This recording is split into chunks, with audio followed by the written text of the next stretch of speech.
Bonjour et bienvenue à tous pour ce troisième épisode de 10e. Et aujourd'hui nous allons... Et vous avez vu? On a un nouveau décor. Et aujourd'hui nous allons commencer avec un épisode un peu différent puisque nous allons faire quelque chose de pas très connu sur la toile, un top 10. En effet, en voyant le titre de la vidéo, vous vous êtes dit oui, Spider-Man, tout le monde connaît son histoire, un jeune lycéen mordu par une araignée radioactive, blablabla, blablabla. Mais connaissez-vous le Spider-Verse qui a été créé autour de lui?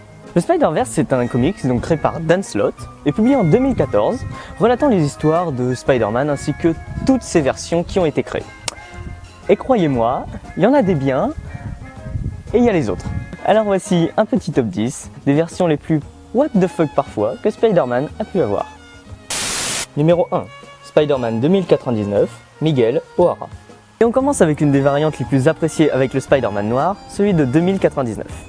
Dans une réalité alternative se passant sur la Terre 928, Miguel O'Hara, de son nom, est comme son alter ego un génie de la science qui travaillerait pour une organisation sur la modification génétique, Alchemax. Et contrairement à Spider-Man, point d'araignée radioactive qui lui conférera ses pouvoirs, non.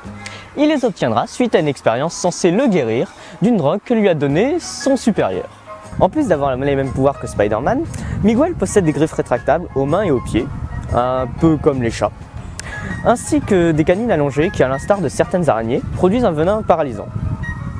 Et il possède aussi quand même le costume le plus classe de Spider-Man. Non, je ne fais pas de favoritisme. Ah? Oui, on me dit dans l'oreillette qu'on s'en fout. Numéro 2.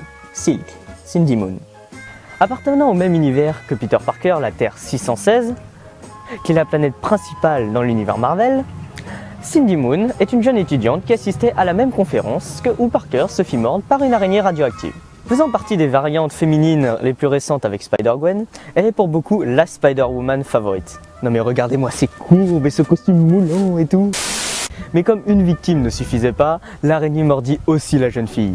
Quelle malchance. Donc idem, elle possède les mêmes pouvoirs que Spider-Man, en plus de posséder une mémoire eidetique. Qu'est-ce qu'une mémoire eidetique, Marie? La mémoire eidetique est la faculté de se souvenir d'une grande quantité d'images, de sons ou d'objets dans leurs moindres détails. Elle donnerait à un individu la capacité de maintenir durant une courte durée une mémoire presque parfaite d'une image présentée pendant environ 30 secondes, comme si l'image était toujours là. Merci Marie.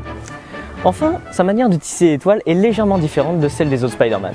Car au lieu de faire ce mouvement caractéristique métal à tous les Spider-Man, elle tisse son index et son majeur pour tisser l'étoile. Numéro 3, Miles Morales. Faisant partie de la Terre 1610, t'es là toi? Bah oui. Bon. Il compte comme l'un des rares à appartenant à une réalité alternative où il endosse le costume de Spider-Man alors que celui-ci est mort.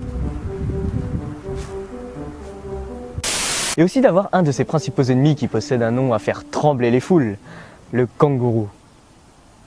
Comment tu veux être crédible avec un nom pareil? Donc mordu par une araignée génétiquement modifiée made in Osborn Company, Miles Morales possède les mêmes pouvoirs que son prédécesseur, si ce n'est le petit plus toujours, celui de pouvoir se camoufler à travers son environnement. Alors voilà, vous avez eu un aperçu du trio que l'on peut voir apparaître de manière récurrente dans l'histoire. Maintenant, on passe à la partie où les concepteurs devaient fumer un joint pendant la création des personnages.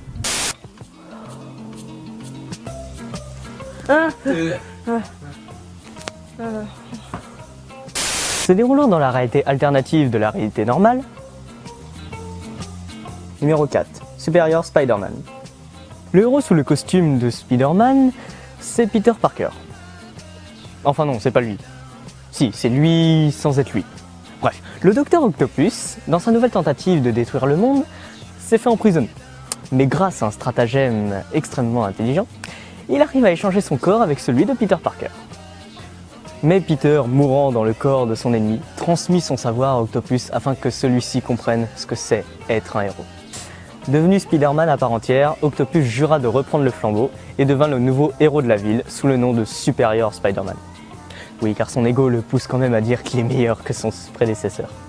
Outre le fait d'avoir récupéré les pouvoirs de Spider-Man, il s'est implanté dans son dos, ce qui fait la caractéristique d'Octopus, ses 4 bras mécaniques en forme d'araignée, pour mieux coller au personnage bien sûr, et utilise des manières un peu différentes de celles de Parker, allant jusqu'à tuer ses ennemis ou faire venir la presse sur les lieux de ses missions pour montrer qu'il est le plus fort.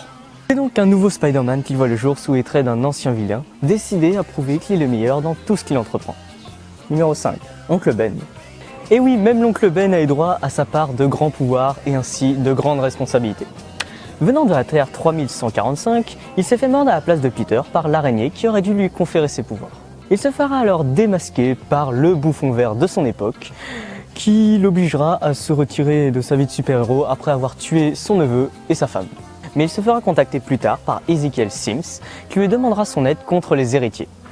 Car oui, tout le Spider-Verse a un ennemi en commun, lui, Morlun et les héritiers, qui sont des sortes de vampires tueurs, mais spécialement accros au Spider-Man. L'oncle Ben finira donc par accepter la proposition et rejoindra les autres Spider-Man dans la réalité principale, ne pouvant empêcher le Docteur Octopus de son époque de détruire toute forme de vie sur sa planète, faisant de lui l'unique survivant de sa dimension.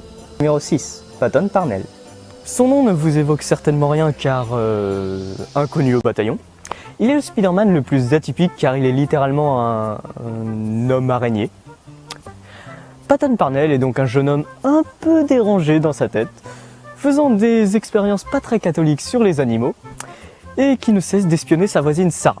C'est lors d'une sortie scolaire qu'il se fera mordre par une araignée rouge et qui aura pour conséquence qu'il deviendra plus tard un tueur en série cannibale. La particularité de Parnell est qu'il est capable de se transformer entièrement en homme araignée, c'est-à-dire 4 bras, 4 jambes, 8 yeux et des canines venimeuses. Mais avant de mourir des mains de Morlun, il finira quand même par embrasser Sarah. Bon, Après l'avoir stalké comme un malade. Ouais, mais il la tue après en fait. C'est vrai que c'est mieux. Voilà. Numéro 7. Takuya Yamashiro. Et le Spider-Man japonais, j'étais obligé d'en parler, car oui, il fait bien partie de cet univers. Et grâce à une personne dont on ne citera pas le nom, vous le connaissez déjà un peu. Donc sur la Terre 51 778, ici, point de morsure radioactive. Le héros recevra un Spider Bracelet contenant de l'ADN d'araignée, qui lui conférera ses pouvoirs, lui permettra de revêtir son costume, de faire appel à son Megazord pour combattre des monstres géants. Numéro 8. Pavitr Prabhakar. Après le Japon, l'Inde, et je m'excuse d'avance pour le nom. Le jeune Pavitr est donc un pauvre indien dont les parents sont morts, et il est élevé par son oncle Bim et sa tante Maya. Il est brimé et humilié à l'école, mais trouve du réconfort en la personne de Mira Jane et... Sérieusement, c'est quoi cette version low cost? Il manquerait plus que ce soit un vieux fou qui lui donne ses pouvoirs. Non. Bah si, c'est un vieux yogi qui lui transmet. Oui, car hormis le fait qu'il n'a rien de particulier, son costume est tout à fait original aussi.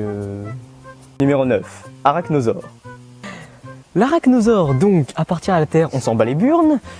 Numéro 10, Spider-Ham, Spider cochon. Littéralement. Ah non. Ah non, non, non, non.